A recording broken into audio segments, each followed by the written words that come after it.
Hello everyone, this is Anna from Lexingview Journals.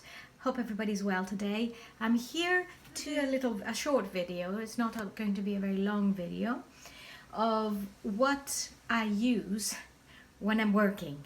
So this is I'm going to start my video with my own commonplace book, and I have mentioned it a few times that this is one of my favorite papers. It's a Graphic 45, but it's Midnight Masquerade. Yeah, that's the one. Midnight Masquerade, sorry. And so I made a journal some time ago, which was about, if I remember well, it was a fairy tale journal, and it was exactly the same cover. And because the first one didn't come out as well as I wanted it to come out, I kept it for myself. It was a good excuse because I really loved it. So there it is. And here's where the mistake was. It was the color. I can easily correct that, but I haven't done it yet. I haven't come around to doing that. The paint was not quite right there. But other than that, it was ready for it was ready to be filled with the fairy tale images. But then I decided, no, I'll keep this one. So the inside I've got this paper, this beautiful Indian paper, and I got that when I was in New York, and I treasure that because I just treasure that trip we went to in October with my daughter, and so I decided to put that into this journal. And well, you all know this. It's Tim Holtz paper, one of my favorite flower themes. And so I started it with January, and the first few pages are all my special memories and the things I've wanted to keep, to remember, things my daughter has doodled, and different restaurants we've been to, and different theaters, different plays, galleries, whatever I kept here as a memory. So because I haven't really caught up with it recently, I thought I could do a little bit more this summer. You see, I've got some ledger paper. It's just a completely like a commonplace journal. I've kept this because of October being my daughter's birthday, and also having visited in New York. It was October, beautiful time of the year. And this is some of my grandmother's crochet. And this is what it is. It's a simple, very simple, commonplace book, a journal. It's my own journal, but it needs a bit of work. So I was actually, well, I will fill it. So because I like changing them. So I was thinking, oh, maybe I should keep it next year. But then by next year I'll want something else. So it took me like a couple of months in the year to make this journal, because I'm always working on other journals. So anyway, this is it, and it's quite thick and very heavy. I don't know why this one's so heavy, because other journals I make are not as heavy. I don't know what it is, but anyway, this one is super heavy. Now, this was a gift from a friend. Starts in July, so it's only just started, and I decided to make it my planner for my journals. Sorry, so I would be putting here all my plans on what I have to do and when, and what I need to post, all that stuff. Because up to now I was just doing it, in my head and in my other little diary, but I realized that as time goes by and I'm getting more orders and I'm getting more things to do and I do these videos, I need a little bit of planning and a little bit of organizing myself. So this is it. So this is the other thing I use. And this, but again, back in the day when I was into my leather journals, I got this one as well. And this one is a Zen Craft Old Man's Comfort leather. And this, it of course it had this little hole here where you put the elastic, but I use this big thick elastic on this one because it is more convenient for me. And this one is just at the moment, I haven't tidied it up yet, but this is like a place where, sorry, wrong way around, I store all my receipts and random notes and things, and I haven't really tidied it up very much. This is just my address book, and it is an ancient Filofax, literally ancient, probably one of the first ones. So, but I don't have anything in it. But I feel bad to throw it away. So yeah. So this is the Zencraft. Beautiful work. He's gorgeous. He's a lovely guy, and he's got this little hand that goes with his journals. So, yeah. So the other thing I use is this, which is an old ledger notebook. And this has a bit of a story because I got it from this lady on Etsy some time ago, and I thought I could use it for, obviously, for making other journals and scanning it and everything, and I haven't done that yet, but it's a sort of a strange size, and I'll show you the difference. So this is the A5 and this is the ledger.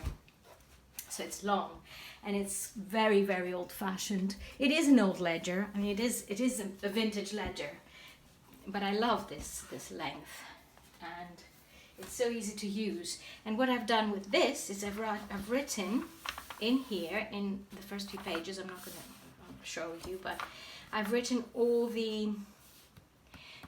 my clients, customers, and all the orders that I have had.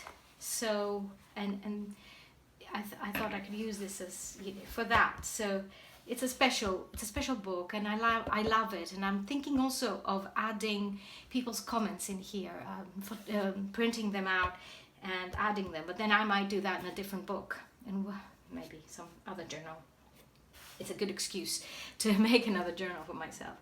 So this is the old ledger. Last but not least, and more importantly, I've got these two books, and they used to live in the leather notebook, in the Zencraft notebook, but then I decided it was not easy to use them because I had to take them out every 5 minutes. So I've left them as they are, and everything began. This one is a Miguel Rios, and everything started with an A5 sized blue one version of this, and it was a graph paper, you see, and it was where I kept all my notes. It was my, let's say, commonplace book back when I was doing my research, when I was doing my PhD, my history. So I kept my notes in one of these, a bigger one, and it was all filled in the end with references, with pieces of paper from here and there, and sometimes I would jot down quotes that I read and I liked, which mixed with my work, and or the odd telephone number of another person that I met in the library and had a chat with, and I don't know, instructions how to use certain programs on the computer, and it was just a great place to keep everything. Pages didn't come in and out, and it wasn't refillable or anything, but as it is so thick, these notebooks are so thick, they're just perfect. So that book, funnily enough, my father saw a few years ago, and he loved it so much that he asked me to keep it. And I know it sounds a bit strange, but he wanted to keep it as like a memory from me, because I don't live in Greece. I haven't lived in Greece for over 25 years. So he wanted us to have it next to him, so I gave it to him. It doesn't. I mean, I don't miss it, but it was. You know, it's sweet to know that he wanted to have it. So after that, I got other ones, and I used them as diaries, as keeping. I'd write in all the dates and use them as diaries. And then I found they were too, I don't know, they were just too much to carry around. So I forgot about that idea. And then when I started making these journals, I decided to get one of these for my notes. So I created this with tabs, and so it would be easy for me just to go through these and look for what I want, search for what I'm looking for. And I have kept in here book ideas and materials I've used, and some of the papers that I liked. And when I like a paper, I use it obviously up to the end, but I keep a little sample in here so I can get it again if I want to.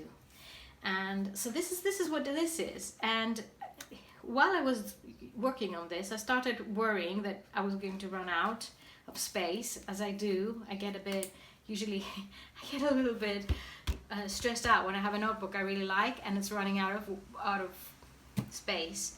So I got this one, and this one, I chose this one because the size of this was way too expensive. Way too expensive. And I don't know what it is. Is it the name? Because this is exactly the same. Perfectly good quality. Only it's a different brand. It's Sequins. And I like using these bands because it keeps everything together and I don't lose anything. Well, like things like hanging around. And in here, I've got all my references. So every single book that I've made, brochures of papers, and so this is like a really useful book, and I'm really happy that I've got this. And sometimes I have to say this I use more than my little one.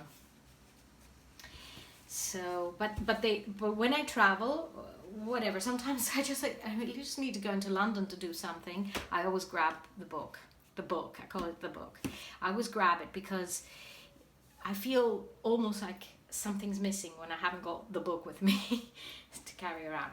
So these are my main, what I mainly use on a daily basis. Well, sometimes I don't even open the other things, but these will always be used and opened. And this is more like a reference journal where I can keep all my information, and my own journal here, or my commonplace book, whatever you like to call it. Dear Zencraft Old Man Comfort there. These are the different things I use. These are my main workhorses. And finally, very quickly, I'm going to be reading this book next week. And I'm saying next week, I hope I'm going to read it in a week. And what I'm hoping for is A, to get some inspiration to create some medieval style journals, and B, to learn a few things, because it is about the young Columbus, and it says, "In the quest for a universal library." It was recommended to me by my aunt, who is an artist, but she knows how much I love, and obviously, she knows my interest in the books and everything. So she recommended this book, and I will. I haven't done a book review as of yet, but I think next when I'm finished, I will come back with a book review on this, and maybe you could get a few ideas, or maybe you might want to read it. Any of you that are very interested in bookbinding and looking after old books, storage of books, whatever that is, maybe you would like to read it. So it was really nice speaking to you today. I hope you enjoyed this video, and we will talk soon. Bye bye.